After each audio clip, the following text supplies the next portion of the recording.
C'est tellement merveilleux. J'avais tellement envie qu'on y aille juste comme ça. Mais... Papa, on n'a pas...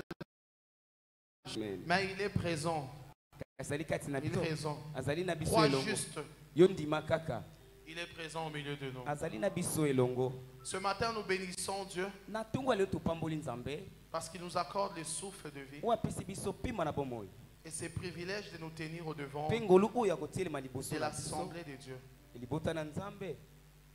Nous remercions notre papa, le pasteur Dieu merci Mutombo. Papa Dieu merci Mutombo. De lui là où il est. Papa, reçois vraiment notre cœur qui nous dit sincèrement merci. Je dis également merci ce matin à tout le corps pastoral, aux anciens et diacres, responsables des départements. Je vous dis également merci. Mais les plus grands merci revient au peuple de Dieu qui est là ce matin. Peuple de Dieu, je vous dis merci pour votre présence. Est-ce que tu peux acclamer pour ta présence? Si je parle dans la joie, c'est parce que vous êtes là. Si vous n'étiez pas venu, je ne sais pas si j'allais parler à des chaises. Votre présence est très importante. Alléluia. Amen. Ce matin, nous allons partager plus vite la pensée de Dieu.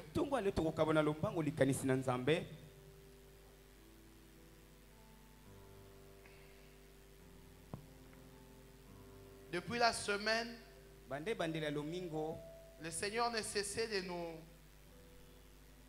bercer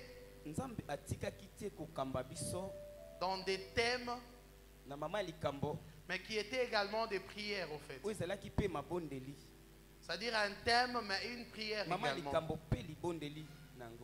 Et ce matin, le sous-thème que je nous amène est également sur la même longueur d'onde. C'est un thème mais également une prière. Alors avant de les donner, je voudrais que nous puissions lire la parole. Son Excellence, Papa César, si possible, peut nous aider dans la lecture. Nous sommes dans le livre de Jean chapitre 4, verset 1er jusqu'à 15. Jean chapitre 4, verset 1er jusqu'à 15. Son Excellence. Nous lisons au nom du Seigneur. Amen. Le Seigneur sut que les pharisiens avaient appris qu'il faisait et baptisait plus de disciples que Jean. Toutefois, Jésus ne baptisait pas lui-même, mais c'était ses disciples. Alors qu'il quitta la Judée et retourna en Galilée, comme il fallait qu'il passât par la Samarie. Verset? C'est jusqu'à 15. Ok. Il arriva dans une ville de Samarie nommée Sichar, près du champ que Jacob avait donné à Joseph son fils. Là se trouvait le puits de Jacob.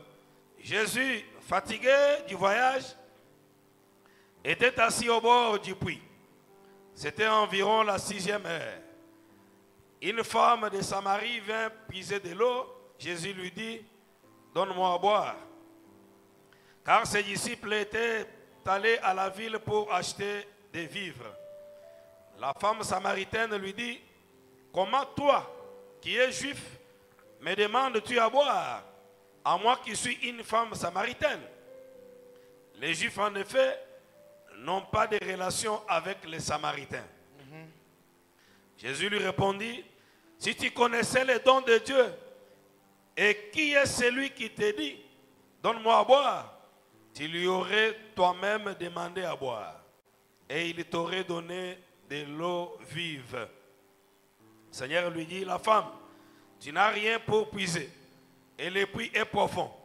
D'où aurais-tu donc cette eau vive. Es-tu plus grand que notre père Jacob, qui nous a donné ses puits et qui en a bu lui-même, ainsi que ses fils et ses troupeaux? Jésus lui répondit, quiconque boit de cette eau aura encore soif.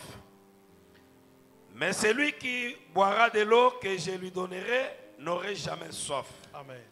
Et l'eau que je lui donnerai deviendra en lui une source d'eau qui jaillira jusque dans la vie éternelle. Yes. La femme lui dit, Seigneur, donne-moi cette eau afin que je n'aie plus soif et que je ne vienne plus puiser ici, parole du Seigneur. Amen. Est-ce qu'on peut se rasseoir sous cette onction?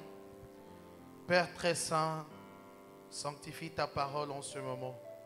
Nous voulons disparaître, éternel Dieu, et que toi tu parles. Par ton esprit, nous avons ainsi prié et nous disons Amen. Amen. Amen, amen. Amen.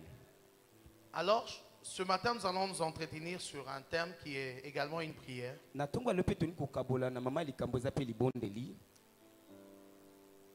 Donne-moi cette eau. Alléluia. Donne-moi cette eau. C'est également un thème, mais une prière. Donne-moi cette eau. Alors les textes que nous venons de lire se figurent dans le livre de Jean, au chapitre 4. Nous avons lu le premier verset jusqu'au 15e. Le livre de Jean est l'une de 4 évangiles du Nouveau Testament. Alors, pourquoi elle n'est pas rattachée aux 3 premiers évangiles appelés les évangiles synoptiques? D'abord, les évangiles synoptiques veut tout simplement dire, ce sont des évangiles qui répètent les mêmes choses, mais chacun aborde de sa manière. Quand vous lisez Matthieu, vous lisez Luc, et également Marc, vous allez voir que ce sont les mêmes événements qui sont racontés. Mais chacun prend ça dans son angle. Alors, à cause de cette cohérence, on appelle ça les 3 évangiles synoptiques. Alors, Jean n'est pas associé à ceci. Pourquoi? Parce que Jean ne répète pas les mêmes choses qui sont dites dans les 3 évangiles. Alléluia. Mais d'une manière exceptionnelle, Jean est l'un des livres rares de la Bible qui montre clairement que Jésus-Christ est Dieu. Alléluia. Si quelqu'un vous pose peut-être une question, prouve-moi que Jésus est Dieu. N'allez pas de gauche à droite. Vous avez des versets clairs dans les livres de Jean qui prouvent à suffisance que Jésus-Christ est notre Dieu. Si on peut aussi associer un deuxième livre, ça sera le livre d'Hébreux. Jean et Hébreux prouvent à suffisance que Jésus-Christ est Dieu. Alléluia. Amen. Alors ce matin nous parlons d'un thème et d'une prière. Donne-moi cette eau. Alléluia. Amen. Alors selon les contextes de ce verset, l'eau veut tout simplement symboliser la parole de Dieu. Alléluia. Amen. L'eau est le symbole de la parole. La parole, c'est Jésus. Alléluia. Amen. La parole, c'est Jésus. Voilà pourquoi, au chapitre 4, on est en train de nous relater une histoire qui s'est passée entre la femme samaritaine et Jésus. Jésus quittait la Judée. Il allait vers Galilée. Mais il devait traverser par Samarie. Et la Bible précise qu'il était presque midi. Alors, il s'assit près d'un puits. Et de là, une femme samaritaine vient pour puiser de l'eau. Et Jésus lui demande de l'eau. Alléluia. Jésus lui demande de l'eau. Et si on a suivi très bien la lecture, vous allez voir que cette femme s'est entretenue avec Jésus sur un sujet très capital qui concernait la parole de Dieu, qui est un socle doctrinal pour la vie chrétienne aujourd'hui. Alléluia. Jésus lui demande de l'eau. La femme s'exclame. Il dit, ben, entre nous et vous, mais il n'y a pas de relation.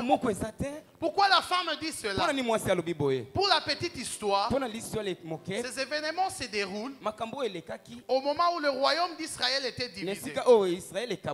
Il y avait de l'autre côté Israël, avec Jérusalem comme capitale. Et de l'autre côté, il y avait la Samarie. C'était après le règne du roi Salomon. Et le royaume était divisé en deux. Il n'y avait pas d'entente. On ne pouvait pas collaborer. Mais Jésus arrive, il veut établir une collaboration. Cela révèle quelque chose. Que les fils de Dieu, le fils de l'homme, les fils de l'homme, le fils de l'homme est venu réconcilier ce qui était divisé.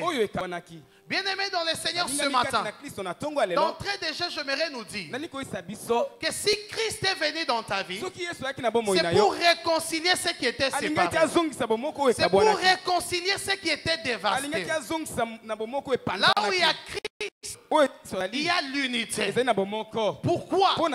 Parce que la division ne vient pas de Dieu. En grec, on appelle le diable office. Ce qui veut dire les diviseurs. Partout où vous voyez les gens divisés, c'est l'œuvre du diable. Parce que la division nous rend faibles. La division nous rend sans force. Car l'unité fait la force. Et cette femme pensait de Jésus est la même chose que tous les hommes qui entretenaient cette division. Or, le Christ est venu pour réconcilier ce qui était séparé. Je suis en train de t'annoncer la bonne nouvelle ce matin. S'il y avait des choses qui étaient séparées dans ta famille, s'il y avait des choses qui étaient séparées, dévastées dans ta vie, ce matin Jésus est venu pour réconcilier cela. Ce matin, Jésus est venu pour ramasser ce qui était éparpillé et faire de ça un sujet de gloire. Alléluia. Ézéchiel dans la il y a un échange avec Dieu. Est-ce que tu crois que ces ossements peuvent revivre? Seigneur, toi-même tu le sais. Et je nous épargne de tous les détails. Quand Ézéchiel libère la parole, mais ce qui m'étonne, c'est que les ossements ont commencé à faire le premier mouvement. C'est se rassembler. L'ossement qui était à gauche commençait à s'approcher. Celui qui était à droite commençait à se rapprocher. Jusqu'à ce qu'ils se sont rapprochés pour former un tout. Et ils ont pris forme. Ils ont porté la chair. Et la parole s'est accomplie. Bien-aimés dans le Seigneur, Jésus est venu ce matin pour rassembler tout ce que tu avais perdu, tout ce qui était éparpillé. Alléluia. Alléluia. Gloire au Seigneur Jésus. Et cette femme s'exclame. Comment toi tu peux venir me demander de... Ça n'a pas de sens. En réalité, nous et vous, on ne peut pas se parler. On ne peut pas se parler. Alors Jésus lui répond. Si tu savais.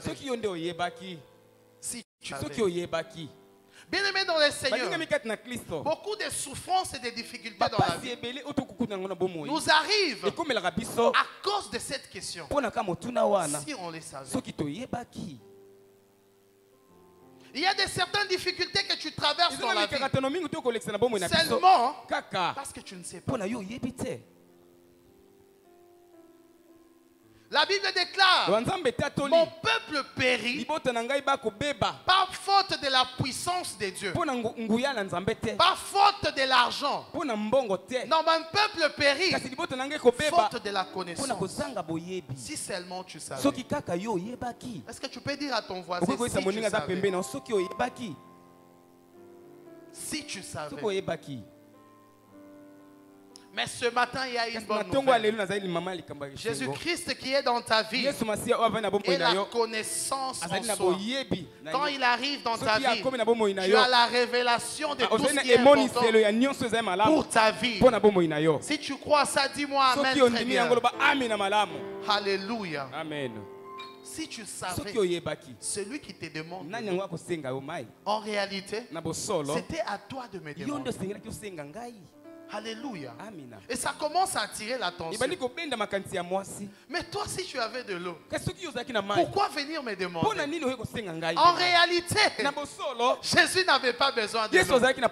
Il était venu pour une mission. La réconciliation. Alléluia. Amen.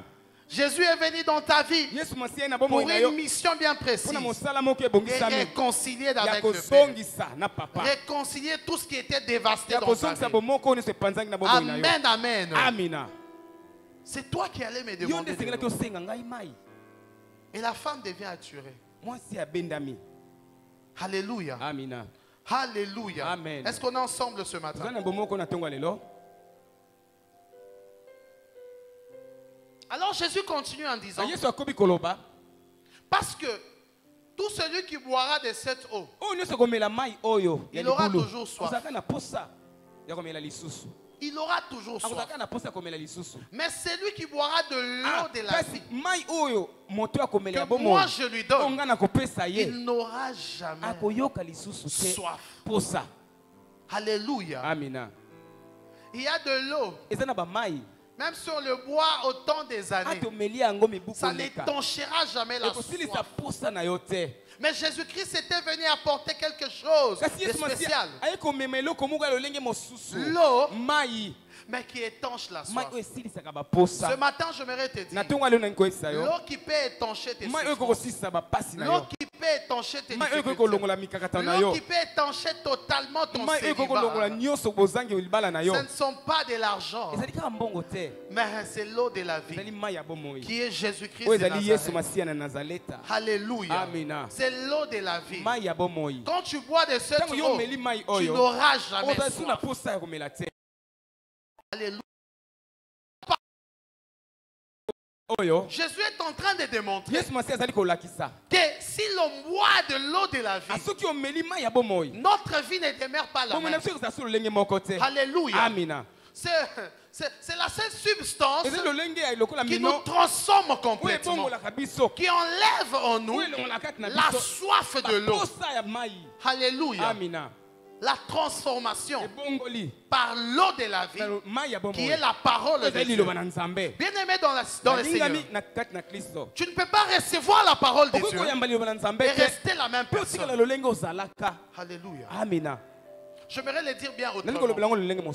Tu ne peux pas recevoir la parole de Dieu et demeurer en ayant soif des choses du monde. Est-ce que je parle à quelqu'un ce matin? Tu ne peux pas recevoir la parole de Dieu et elle habite au-dedans de toi, mais tu demeures à avoir soif. Tu demeures à attirer des choses de ce monde. Non, la parole de Dieu, quand on la première des choses, elle étanche la soif du monde. Elle nous qualifie pour le ciel. Alléluia. Alléluia. Si tu me dis que tu es chrétien et que tu as reçu la parole, je vais voir par ta soif. Tu as soif de quoi? Est-ce que je parle à quelqu'un? La parole étanche la soif. La soif du monde. Comment tu peux recevoir la parole? Mais continue à fréquenter ces chemins-là. Comment tu peux recevoir la parole? Mais continue à être cette même personne-là. Continue à avoir encore, être attiré par ces choses que tu faisais avant. Non, quand on reçoit la parole, on est changé, on est transformé, on va ressembler à Jésus. Alléluia. Amen. Aujourd'hui, tout le monde peut se prétendre chrétien. Tout le monde est chrétien aujourd'hui. Tout le monde connaît Dieu. Même dans des endroits le plus païens, vous trouvez des personnes qui reconnaissent que Dieu est au-dessus de tout. Jusqu'au point d'avoir une confusion. Qui est chrétien et qui ne l'est pas? Ce matin, je viens te dire, pour comprendre si tu es réellement chrétien ou pas, il faut que cette soif te quitte. Amen. Si cette soif n'a pas encore quitté, demande-toi si tu as reçu la bonne parole. Parce que cette femme samaritaine, elle venait puiser de l'eau chaque jour. Elle buvait de cette eau chaque jour. Elle pensait étancher la soif. Mais la soif demeurait toujours. Si cette soif du monde demeure toujours en toi, demande-toi de quelle eau tu as bu. L'eau de la vie étanche complètement la soif. Ce matin, je suis venu nous dire que la parole de Dieu, la parole de vie que nous avons reçue, nous prédispose à une vie d'en haut. C'est pourquoi Paul pouvait dire, affectionnez-vous aux choses d'en haut, d'où vous êtes venus. Quand nous recevons la parole, nous devenons citoyens célestes. Alléluia. Amina. Voilà pourquoi chaque fois qu'il y a du désordre dans le pays, les ambassades donnent toujours des communiqués pour évacuer leurs citoyens. Pourquoi? Parce que leurs citoyens, ils sont du dehors, ils ne peuvent pas vivre les choses horribles qui doivent se passer dans cet autre pays. Parce qu'ils ne sont pas soumis à ça. Alléluia. Alléluia. Est-ce que nous sommes ensemble ce matin? Nous sommes citoyens célestes. Nous venons d'en haut. Il faut que nos soifs soient déterminées par rapport à notre source. Si notre soif est tournée vers le monde, cela veut dire notre source. Ce qui règne encore en nous, c'est le monde. Mais si nos soifs sont tournées vers les choses célestes, cela veut dire que Jésus-Christ a pris place dans notre cœur. Ce matin, tu peux te mettre sous la balance pour voir réellement qu'est-ce qui règne au-dedans de toi. Ce matin, nous sommes venus nous poser une question. Est-ce que réellement la parole de la vie règne en moi? Il ne suffit pas seulement de dire partout que je suis chrétien. Je suis fidèle de la famille royale. Mais est-ce que la parole de la vie a étanché la soif? J'aimerais que moi et toi nous puissions faire une prière ce matin. Que nous puissions dire à Dieu, prends place dans ma vie et étanche la soif du monde. Alléluia. Amen. Prends place dans ma vie. Étanche les soifs du monde pour que je t'appartienne complètement. Alléluia. Amina. Alléluia. Amina. Est-ce que nous sommes ensemble? Alors, par cette conversation de Jésus avec la femme samaritaine, nous remarquons des éléments majeurs qui sont engendrés par la parole de Dieu quand elle demeure au-dedans de nous. Alléluia. Amina. Quand la parole arrive au-dedans de nous, elle engendre des choses qui nous caractérisent et qui changent notre identité. Alléluia. Amina. Alors nous allons parler des 4 parce qu'il y en a nombreux. Je crois bien 5. Plus vite. Et nous allons prier ce matin. La première des choses que la parole de Dieu engendre dedans de nous. La parole de Dieu fait de nous une source. Amen. Amina. La parole de Dieu fait de nous une source. Bien aimé, si vous regardez avec moi, toujours dans Jean chapitre 4, au verset 13, la Bible dit ceci. Jésus lui répondit, quiconque boit de cette eau aura soif. Mais celui qui boira de l'eau que je lui donnerai n'aura jamais soif.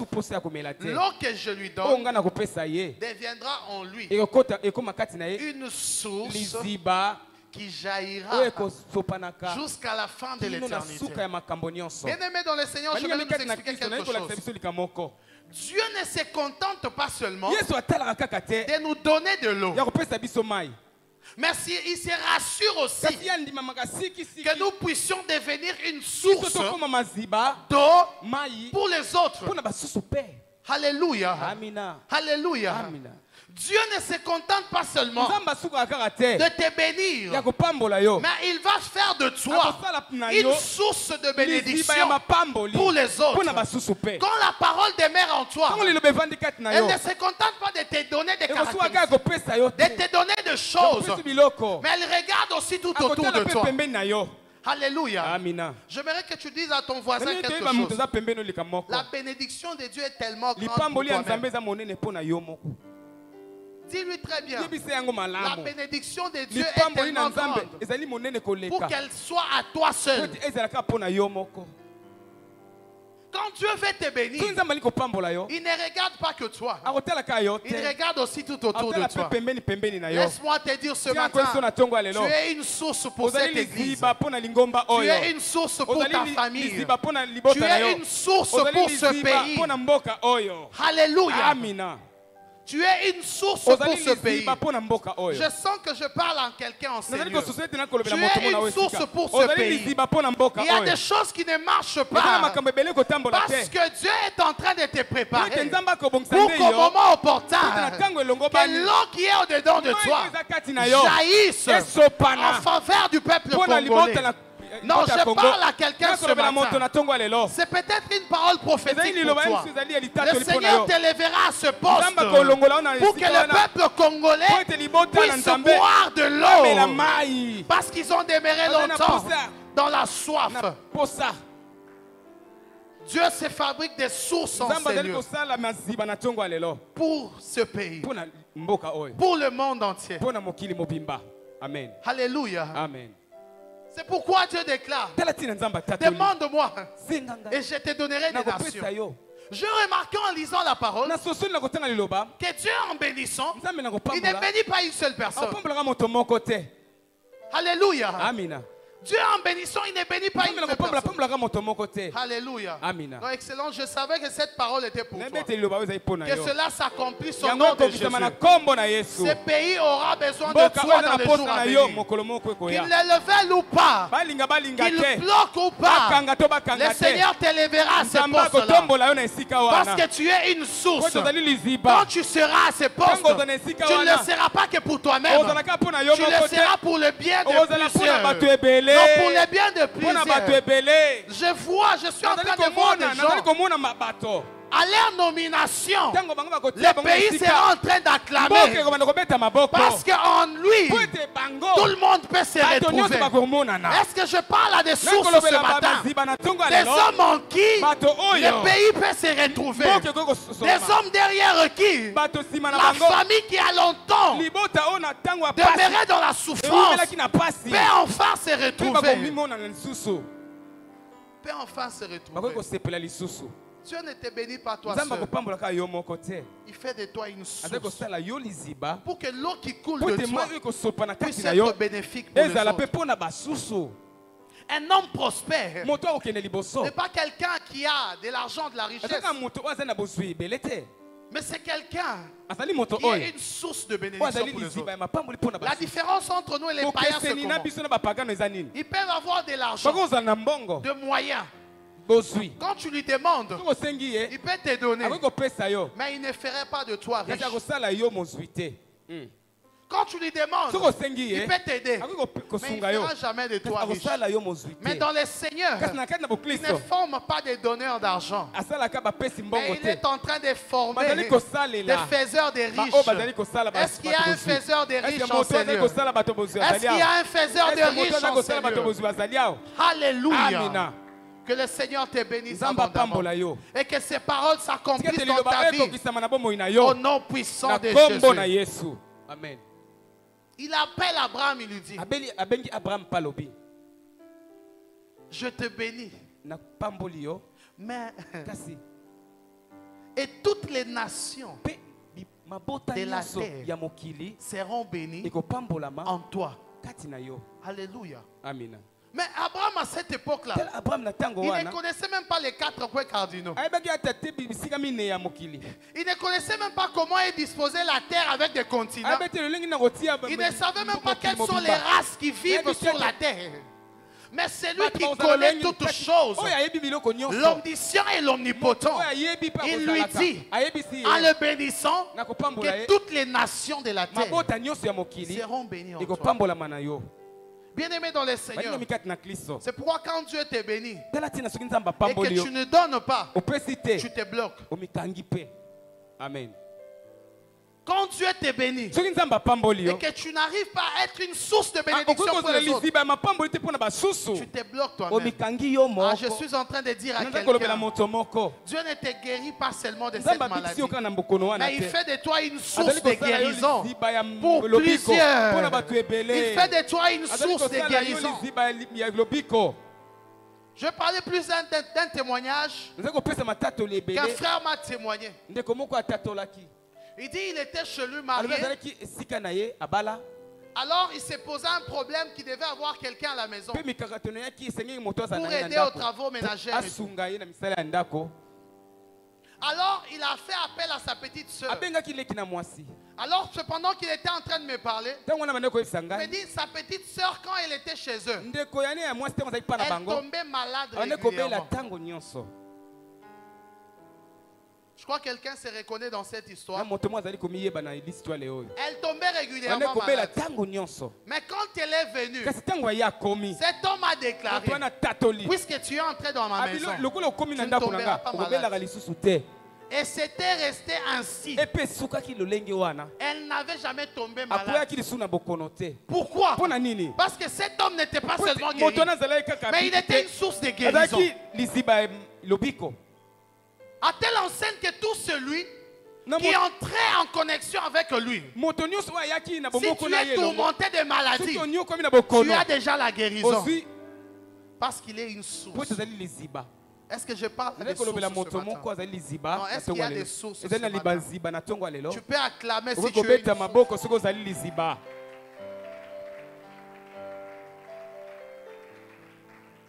Ma prière ce matin, que Dieu fasse de toi une source. Cette bénédiction n'est pas pour toi-même. Elle est pour des nations. Vous savez, quand l'eau sort de quelque part, quand il n'y a pas d'issue, vous voyez voir que l'eau va se concentrer là-bas, commencer à vouloir chercher l'issue. Alléluia. Alléluia. Amina. Mais si on donne à cette eau du sud, on arrive à évacuer l'eau qui était concentrée à la même endroit. Vous allez voir que la source va commencer à produire d'autres eaux très facilement.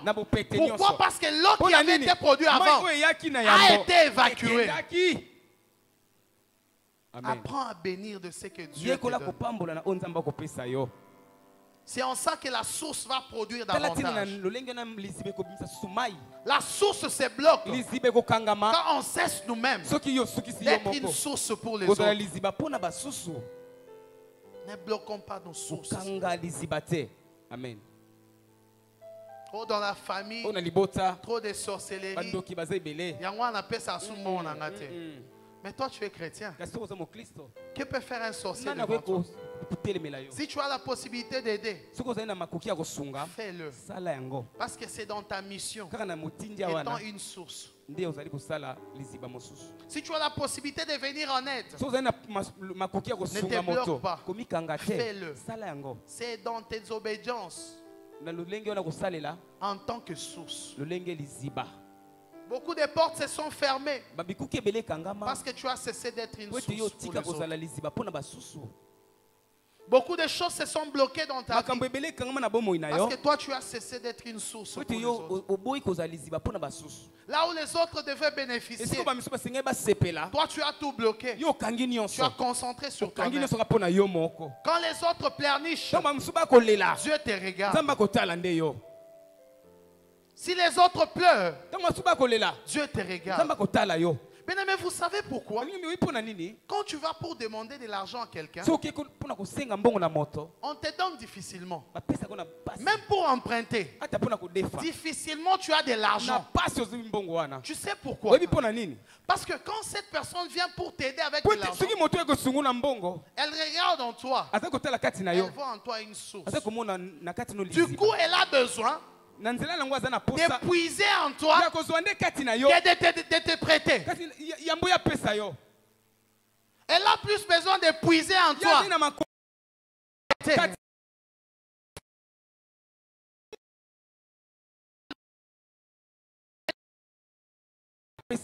C'est pourquoi la Bible déclare: ceux qui m'appartiennent ne vont jamais emprunter, mais ce sont eux qui vont prêter. Nous allons prêter pourquoi? Parce que nous en avons. Parce que nous sommes une source. Voilà pourquoi les gens ne te donnent pas facilement de l'argent. Tu peux avoir une situation difficile pour trouver quelqu'un te donner de l'argent. C'est difficile. Pourquoi? Parce que tu es une source. En réalité, on ne doit pas te prêter de l'argent.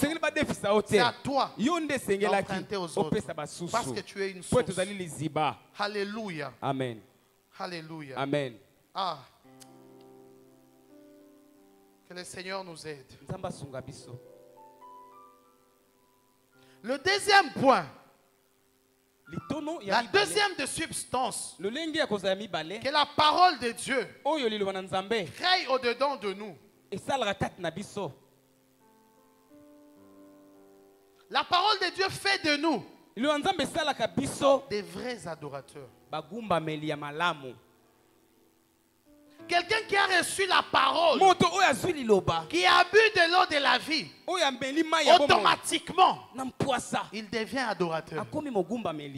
Alléluia. Amina. Si vous regardez avec moi, vers le verset 19, cette femme était venue pour puiser de l'eau. Mais vers le verset 19, elle commence à poser des questions à Jésus qui ont trait à l'adoration. Elle commence à dire des choses du genre: nous, nos pères, nos ancêtres ont adoré sur cette montagne. Mais selon vous les Juifs, vous dites que c'est à Jérusalem. Mais où est-ce que nous devons adorer? Exactement. La parole de Dieu a bouillonné au-dedans de cette dame. Elle s'est dit: non, je dois adorer. Mais où est-ce que je dois adorer? La vraie parole qui vient en toi, quand elle bouillonne en toi, elle ressort, elle crache l'adoration. Si tu as reçu la parole de Dieu, tu ne peux jamais tituber au moment de l'adoration. Tu sèches les paroles de l'adoration parce que tu n'as jamais rencontré la parole. Parce que tu n'as jamais rencontré. Et j'aime la réponse de Jésus. L'heure vient. Elle est déjà venue. Ça ne sera ni sur cette montagne, ni à Jérusalem. Mais c'est en esprit où les vrais adorateurs adoreront le Père. En esprit et en vérité. Alléluia. Amina. En même temps, il fait deux choses. Il lui montre l'endroit qu'il faut adorer. Est-ce que je peux avancer ce matin? Il montre à la femme. Voilà l'endroit que tu dois adorer.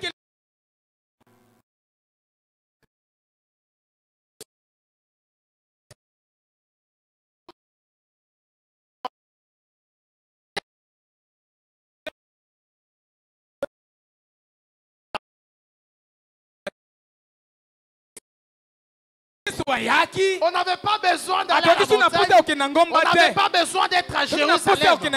On n'a pas besoin d'un espace géographique. On a besoin d'être né de l'esprit afin d'adorer.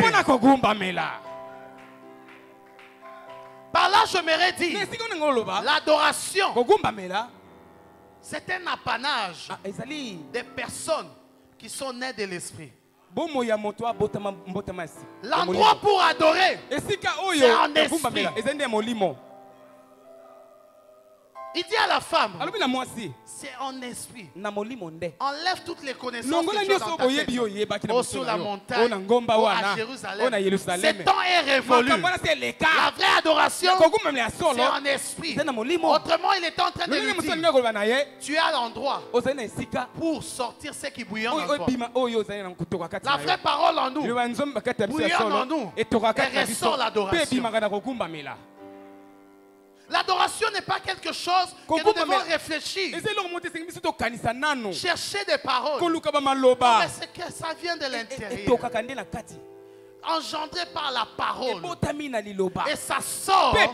Ça devient une adoration. Tu n'arrives pas à adorer parce que tu n'as pas avalé la parole. Ce matin, je prie que tu rencontres la bonne parole. Ce matin, je prie que tu boives de l'eau de la vie afin que la vraie adoration sorte de toi. Amen. Alléluia. Amina.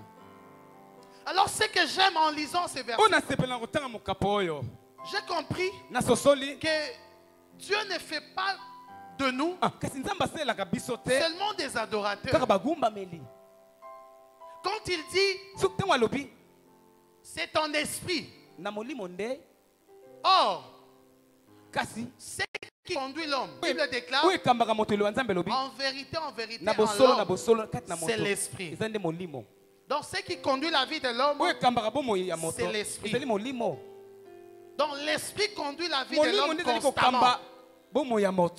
Et si l'adoration se passe en esprit, cela veut dire que l'adoration en esprit ou dans la vie d'un homme est constant. Cela veut dire qu'il n'y a pas un moment où nous adorons et un autre moment où on n'adore pas. Si c'est en esprit, c'est que c'est constant. Amen. Donc je me fais comprendre que nous ne sommes pas que des adorateurs, mais la parole de Dieu en nous fait de nous une adoration constante. Je parle à une adoration ce matin. Non, je ne suis pas venu parler à un adorateur simple. Je suis venu parler à une adoration. Que ta vie constamment adore Dieu. Ce n'est pas quand tu es à l'église. Ce n'est pas quand tu es à la montagne. À tout moment et partout, notre vie est une adoration constante à l'Éternel. Alléluia. Voilà la dimension que Jésus est en train d'amener cette femme.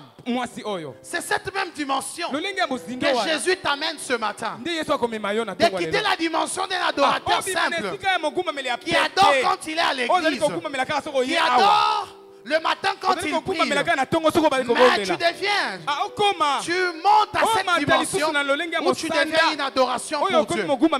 Il fait de nous une adoration. Notre vie demeure une adoration pour Dieu. Partout nous sommes une adoration. Au travail, nous adorons. À la maison, nous adorons. Dans les transports, nous adorons. Partout nous sommes. Pas seulement à Jérusalem, pas seulement sur cette montagne, mais partout nous sommes en esprit. Nous adorons Dieu. Est-ce que tu peux acclamer pour le Seigneur?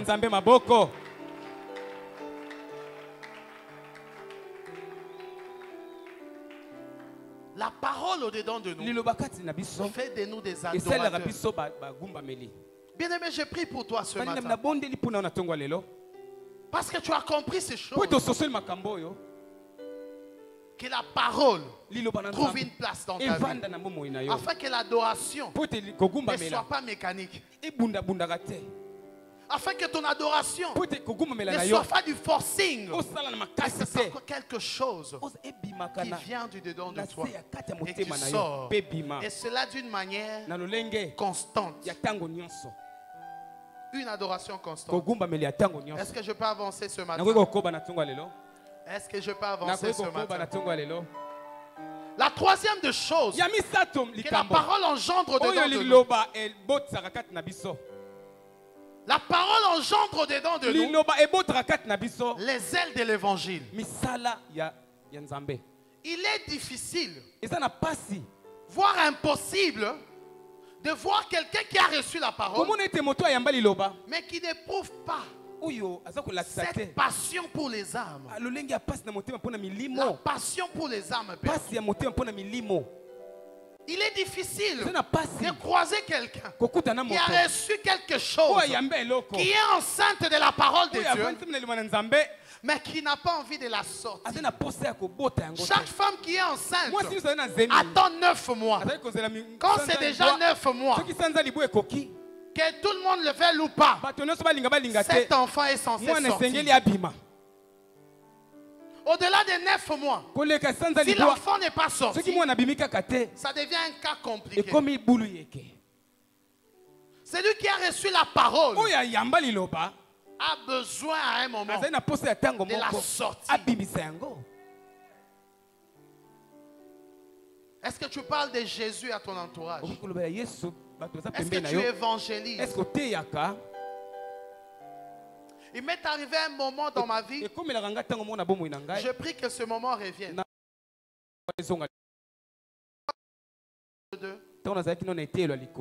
Chaque fois que j'étais en groupe avec des amis, on pouvait commencer à parler autre chose.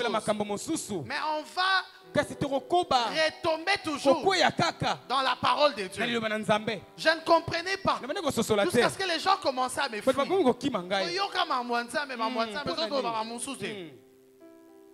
Je ne comprenais pas. Mais c'est maintenant que j'ai compris que si on a reçu la parole, cela bouillonne en nous. Il faut qu'on le sorte. Il faut qu'on partage. Il faut qu'on évangélise. Comment peut-on trouver un chrétien qui a reçu la parole, mais qui n'a pas cette passion des âmes? Alléluia. Au verset 26, de 26 à 29, j'aimerais bien le lire. 26, toujours dans le chapitre 4. Jésus lui dit, je le suis moi qui te parle. Là-dessus, arrivent ses disciples. Bon, je comprends que je commence du verset 24 pour avoir l'idée générale.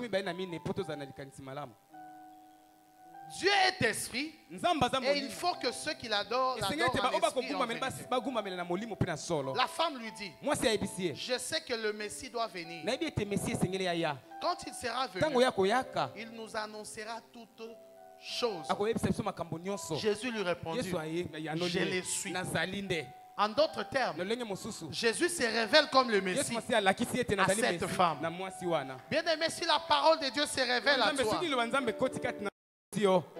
tu vas engendrer les ailes de l'évangile. Tu ne peux pas rester calme après avoir reçu cette parole. Tu ne peux pas rester tranquille après avoir reçu cette parole.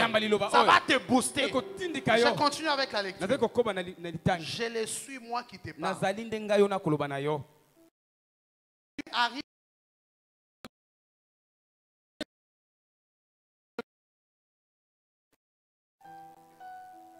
Je voudrais sauter le verset 27. Je lis juste 26 et puis je saute à 28. Jésus lui dit, je le suis, moi qui te parle. Verset 28. Alors la femme, ayant laissé sa cruche, s'en alla dans la ville et dit aux gens, Alléluia. Amina.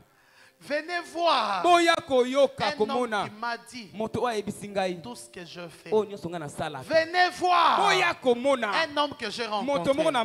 Venez voir. Bien-aimé dans le Seigneur, je ne peux pas recevoir la révélation de Jésus et rester statique. La révélation de Jésus te pousse à commencer à courir pour aller dire aux autres, venez voir, venez entendre ce que moi j'ai entendu. Venez voir ce que tu ne peux pas.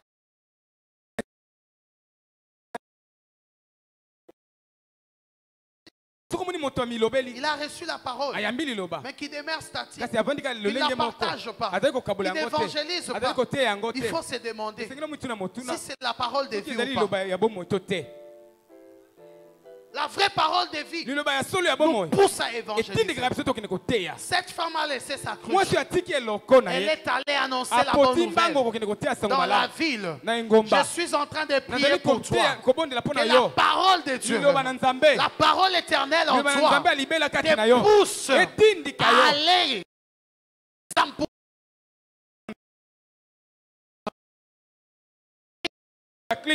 Alléluia. Amina. Et la Bible me dit, il laissa sa cruche. La cruche représente quoi? Chaque jour, cette femme venait avec sa cruche pour prendre de l'eau. L'importance de l'eau, c'est que sans eau, personne ne peut pas vivre. La régie des eaux le dit très bien. L'eau, c'est la vie. Et cette femme devrait venir chaque jour avec sa cruche pour prendre de l'eau. Mais comment fait-il? La cruche qui est si importante, sans cette cruche, elle ne peut pas avoir de l'eau. Mais quand elle a reçu la révélation, elle a abandonné la cruche. Parce qu'elle s'est rendue compte d'une chose, que j'ai maintenant l'eau, je n'aurai pas à venir chaque jour puiser à ce puits. Je peux boire à tout moment. Et cela est enchérant ma soif. Elle a laissé ce qui constituait sa richesse. Elle a abandonné ce qui comptait pour elle. Elle a abandonné ce qui était très important. J'aimerais ouvrir une parenthèse pour dire, quelqu'un qui a reçu la parole et qui continue à donner de l'importance à autre chose que la parole, il faut se demander si elle a reçu la parole éternelle. Cette femme, après avoir reçu la parole, elle a abandonné tout ce qui était d'important pour aller annoncer la bonne nouvelle.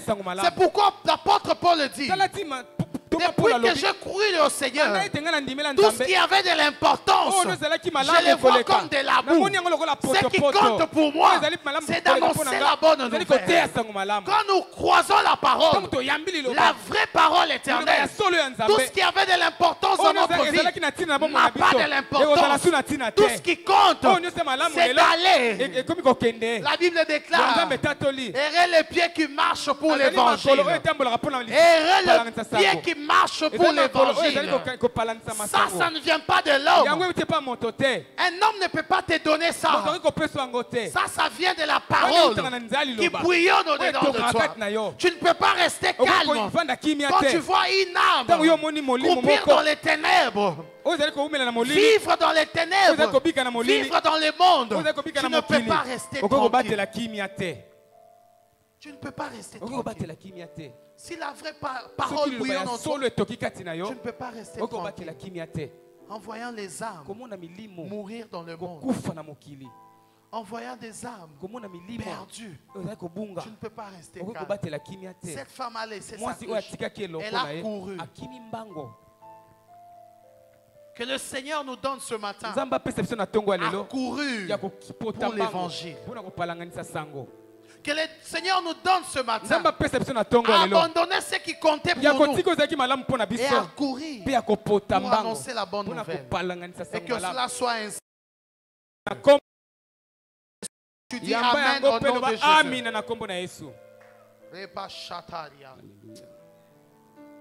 Merci Jésus. Merci Jésus. La quatrième de choses pour aller plus vite. J'ai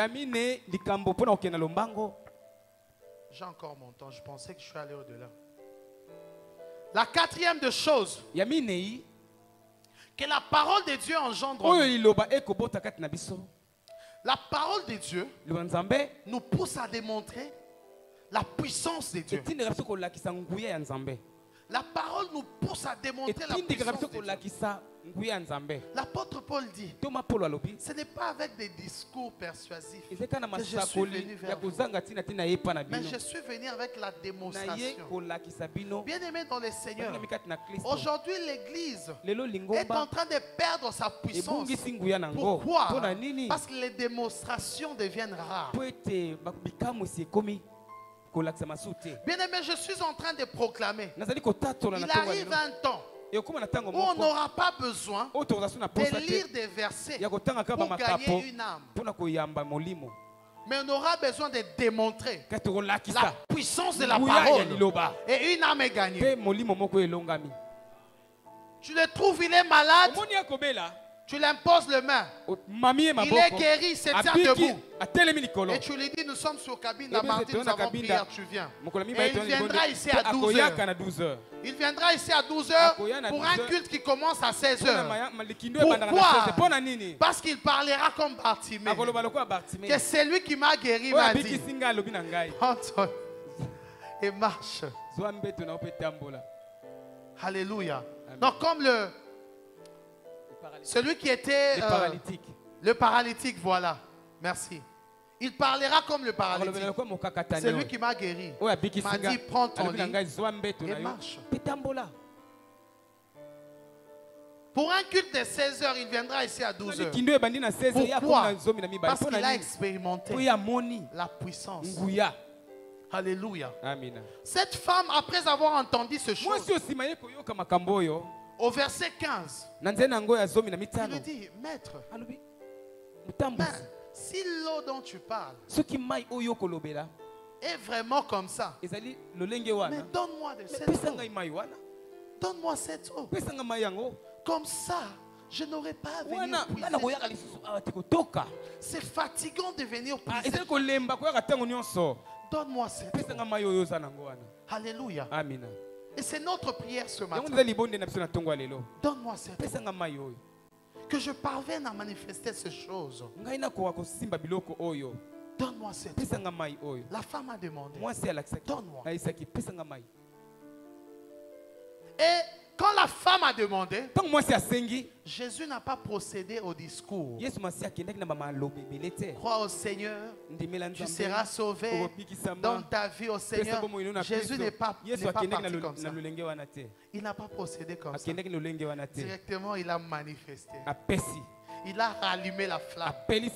Jésus a nagé dans les sphères des paroles des connaissances. Bien-aimé dans le Seigneur, il y a des âmes que tu pourras gagner. Et si tu apprends à nager dans la sphère de l'esprit en démontrant la puissance. Jésus n'a pas procédé par donne ta vie au Seigneur, tu seras sauvé. Non. Il est monté. Il a nagé dans les paroles de connaissance. Appelle-moi ton mari. La femme dit, moi, je n'ai pas de mari. Ok, tu as raison. Parce que tu en as eu 5 au total. Et c'est lui que tu as maintenant. Pas ton mari. La femme s'est dit, wow! Mais comment il sait tout ça?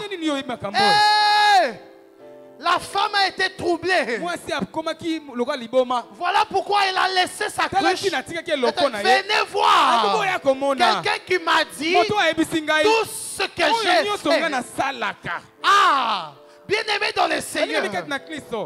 La parole de Dieu en nous nous amène à démontrer la puissance. Famille royale, il est temps que nous puissions évangéliser par les Écritures et évangéliser également par la puissance et la démonstration de la parole de Dieu. Il n'est pas allé par 4 chemins. Il a nagé dans les paroles de connaissance. Mais toi qui es en ces lieux, Dieu t'a donné tous ces dons. Qu'est-ce que tu fais avec? Parole de connaissance, parole de sagesse, prophétie. Qu'est-ce que tu fais avec? Ces choses sont des armes pour gagner des âmes au Seigneur. Ce sont des armes pour gagner des âmes au Seigneur. Bien-aimé dans le Seigneur, tu ne peux pas recevoir la parole et ne pas avoir les dons de l'esprit. C'est un gage. Ça marche de peur. La parole de Dieu en toi t'amène 2 choses. Le fruit de l'esprit en premier lieu et les dons de l'esprit. Ça marche de pair. Les fruits de l'esprit, pour que tu marches selon Jésus, pour que tu sois semblable à lui, pour que tu puisses être le vrai représentant de Jésus sur la terre dans ta marche. À telle enseigne que les gens peuvent te regarder et t'identifier à Jésus. Ça, c'est le fruit de l'esprit que la parole engendre en nous. Mais les dons de l'esprit que la parole engendre en nous, c'est pour qu'en marchant, tu puisses démontrer la puissance de Dieu, afin que les hommes remarquent en toi Jésus au travers de la puissance. Je suis en train d'annoncer un temps où la famille royale, nous allons annoncer la parole par la démonstration de la puissance. Nous devons annoncer la parole par la démonstration de la puissance. Si tu crois cela, dis Amen au nom de Jésus. Si tu crois cela, dis je les reçois au nom de Jésus. Amen. Amen. La parole nous amène à démontrer. La 5e des choses à la dernière. La parole de Dieu amène en nous le baptême du Saint-Esprit. Le baptême du Saint-Esprit. Tu ne peux pas recevoir la parole et ne pas être baptisé en esprit. Tu ne peux pas te dire chrétien qui a reçu la parole de la vie, mais ne pas être baptisé de l'esprit. Le baptême de l'esprit, c'est l'ouverture, c'est la porte du surnaturel en Christ. Tu ne peux pas marcher dans la puissance si tu n'as pas été baptisé en esprit. Tu ne peux pas démontrer la puissance de Dieu si tu n'as pas reçu le baptême en esprit. Alléluia. Voilà pourquoi l'apôtre Paul est allé quelque part. Il a demandé à ces gens, c'était des chrétiens, avez-vous reçu le Saint-Esprit? Ils ont répondu en disant, nous n'avons même jamais entendu parler du Saint-Esprit. Alors moi je me pose la question, pourquoi l'apôtre Paul commence par cette question? Et j'ai compris que l'apôtre Paul a commencé par là parce que c'est la question fondamentale, parce que c'est le fondement même et la porte au surnaturel. Bien aimé, si tu te dis chrétien, maintenant baptisé de l'esprit, les démons vont se jouer de toi. Les ennemis vont te balloter de gauche à droite. Pourquoi? Parce que le baptême du Saint-Esprit nous donne la puissance et l'autorité d'agir en esprit. Alléluia. Tu ne peux pas avoir de l'autorité sur les démons sans avoir le baptême en esprit. Et l'apôtre Paul savait que s'il faut annoncer la bonne nouvelle, il faut commencer par là. Le baptême du Saint-Esprit, très important. Voilà pourquoi dans Luc chapitre 1 verset 39, la Bible nous parle de Marie. Après avoir reçu l'ange et le message de l'enfant qui était au-dedans d'elle, elle alla rendre visite à Élisabeth. La Bible dit, arriva chez Élisabeth. Quand elle est entrée, elle a salué Élisabeth. Et Élisabeth a senti dans la salutation quelque chose de spécial, quelque chose d'inhabituel. Cette salutation me dit quelque chose. Parce que quand tu m'as salué, l'enfant qui était au-dedans de moi a tressailli. Bien aimé dans les Seigneurs, quand nous recevons la parole nous amène le baptême du Saint-Esprit. Et le baptême du Saint-Esprit, quand il nous saisit, on peut tressaillir. Parce que le baptême du Saint-Esprit nous ouvre au surnaturel et à la puissance. Alors allez découvrir avec moi qui était dans les ventres d'Élisabeth. C'était Jean-Baptiste, le précurseur. C'est lui qui devait annoncer la venue de Jésus. Cela veut dire, la Bible parle de lui comme un dernier prophète. Le dernier prophète Jean-Baptiste, c'est celui qui a accompli la dernière mission messianique. C'est lui le dernier prophète qui a annoncé Christ. Alléluia. Alors cette grande mission de montrer Christ. Alléluia. Il fallait qu'il soit baptisé en esprit. Il n'y a que par l'Esprit de Dieu qu'on peut servir Dieu. Il n'y a que par le baptême de l'Esprit qu'on peut accomplir la mission de Dieu. Bien aimé dans le Seigneur, tu n'accompliras pas ta mission par tes propres forces. C'est par la puissance du Saint-Esprit. Voilà pourquoi Jean-Baptiste devrait être bougé par le Saint-Esprit. Alléluia. Alléluia. Alors, comment un enfant qui est dans les ventres, mais il s'est retrouvé dans l'entourage où Christ, qui est la parole, était aussi là, mais dans les ventres. Mais en même temps, il a reçu le baptême de l'Esprit parce qu'il avait une mission à accomplir. Bien aimé dans le Seigneur, pour cette mission, tu as besoin du baptême en Esprit. Pour cette mission, tu n'as pas besoin de ta connaissance. Tu n'as pas besoin de ta force. Tu n'as pas besoin d'avoir beaucoup de diplômes. Mais tu as besoin de la puissance, le baptême en esprit, pour marcher dans les auteurs. Pour marcher dans les auteurs. Pourquoi un homme pouvait dire, nous ne combattons pas contre la chair, mais contre les principautés dans les lieux célestes. Comment cet homme qui est charnel est arrivé à combattre dans les lieux célestes? Ça, c'est la partie surnaturelle.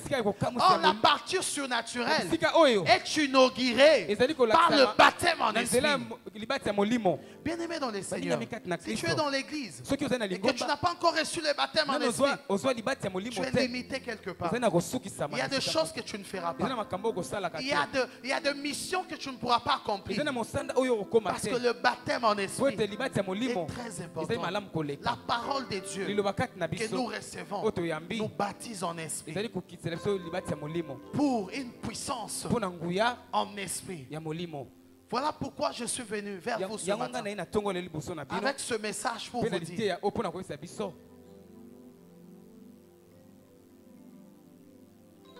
c'est une prière ce matin.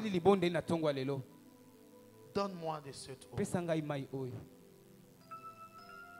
Bien aimé, c'est cette eau qui est la parole qui peut te baptiser en esprit. C'est cette eau qui peut te booster, à te montrer la puissance de Dieu partout où tu peux être.